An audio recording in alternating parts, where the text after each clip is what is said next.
When you're deeply focused on your work, you forget how it looks to others.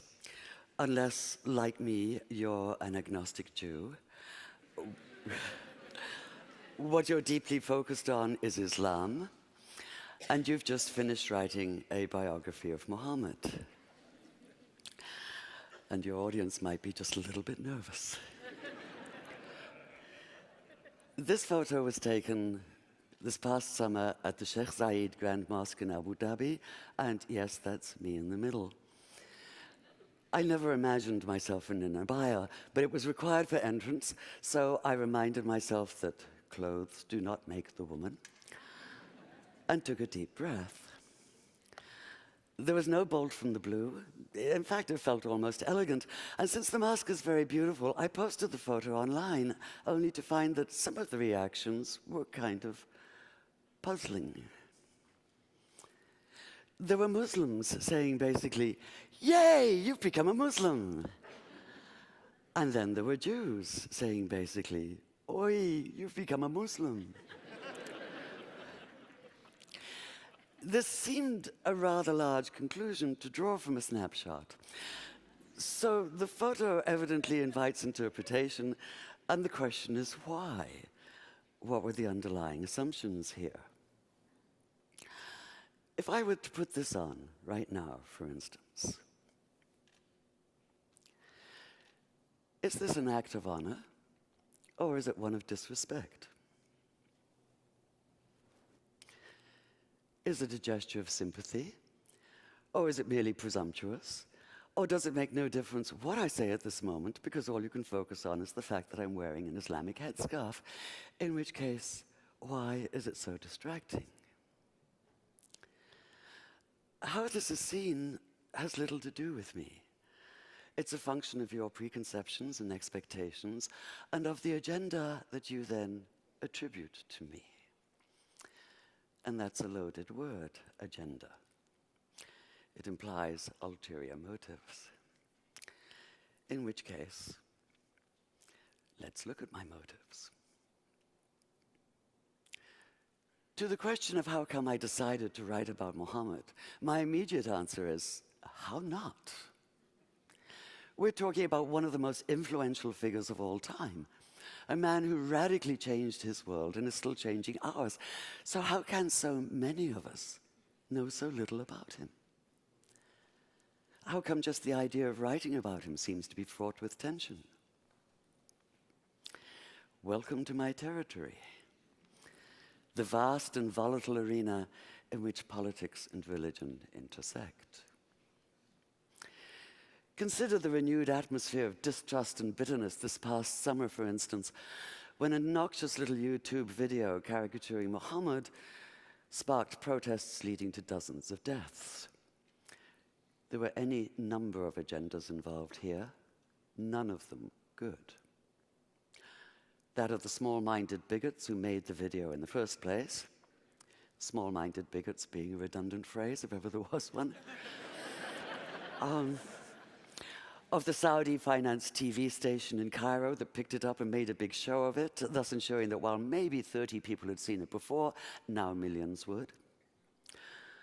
Of the once reputable news magazine, trying to revive its fading readership by implying that all Muslims worldwide were rioting in the streets, as opposed to a few hundred extremists and often just a few dozen. It's amazing what you can do by cropping a photograph.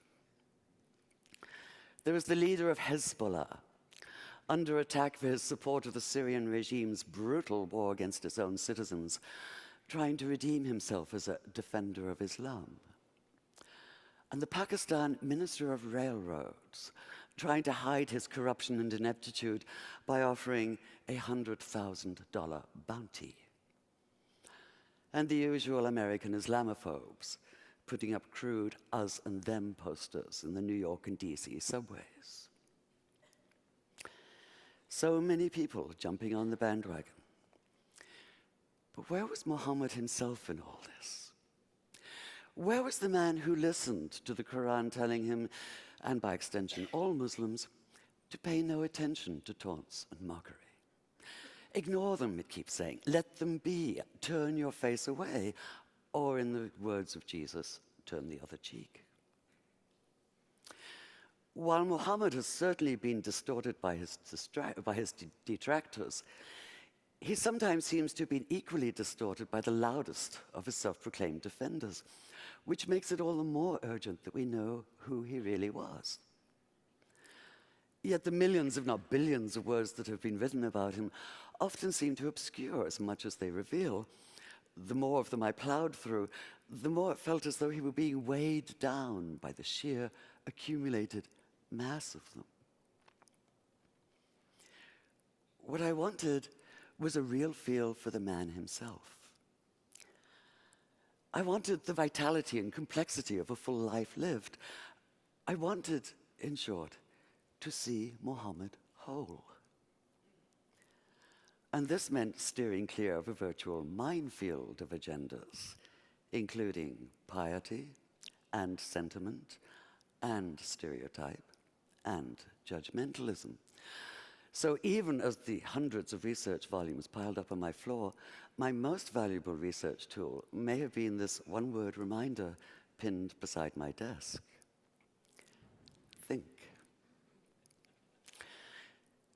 Take the pivotal moment of Islam, for instance, which is what happened to Muhammad one night in the year 610 on a mountain just outside Mecca. He'd gone up there, it seems, in the hope of perhaps a quiet moment of insight. The last thing he expected was the blinding weight of revelation. So what struck me in the earliest account we have of that night was not even so much what happened as what did not happen. Muhammad did not come floating off the mountain as though walking on air. He did not run down shouting hallelujah and bless the Lord. He did not radiate light and joy. There were no choirs of angels, no music of the spheres, no elation, no ecstasy, no golden aura surrounding him. Not even the whole of the Quran fully revealed, but only 5 brief verses. In short, he did none of the things that might make it easy to cry foul, to put down the whole account as an invention, a cover for something as mundane as personal ambition. Quite the opposite. In his own reported words, he was convinced at first that what had happened couldn't have been real. At best, he thought it had to have been a hallucination, his own mind working against him. At worst, possession, and he'd been seized by an evil jinn, a spirit out to deceive him, even crush the life out of him. In fact, his first instinct was to leap off the highest cliff and escape the terror of what he'd experienced by putting an end to all experience. Whether you believe the words he heard that night came from inside himself or from outside, it seems absolutely clear that Muhammad did experience them, and that he did so with a force that would transform himself, his sense of himself and his world. So that initial panicked disorientation, that sundering of everything familiar, that feeling of being overwhelmed by a force larger than anything the mind can comprehend, strikes me as utterly real.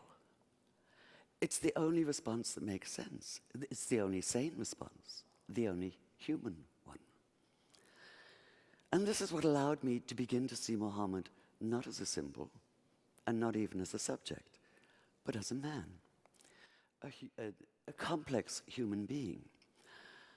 And to follow the extraordinary arc of his life, from neglected orphan to acclaimed leader, from marginalized outsider to the ultimate insider, from powerlessness to power. One thing I knew from the beginning, however.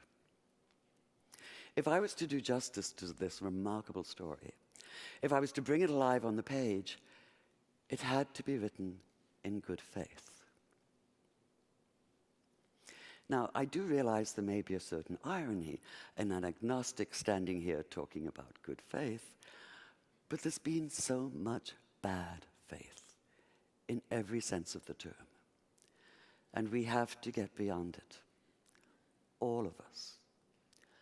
Whether we're secular or religious, theist or atheist or anywhere in between, we are all impacted by the words and actions of extremists. What happens in one tiny corner of the world now reverberates globally. But whether we live in Tehran or in Tel Aviv, in New York or in New Delhi, we do have a choice. We can refuse. Refuse, that is, to allow ourselves to be led by anger and suspicion. Refuse to allow ourselves to be manipulated by extremists of all stripes. Refuse their narrow vision, their comic book distortions, their miserably small minds. We have to reclaim the narrative, the full narrative, beyond stereotypes, beyond snap judgments, beyond headscarves. Just as we need to see Muhammad whole, so we need to start seeing each other whole, in good faith. Thank you.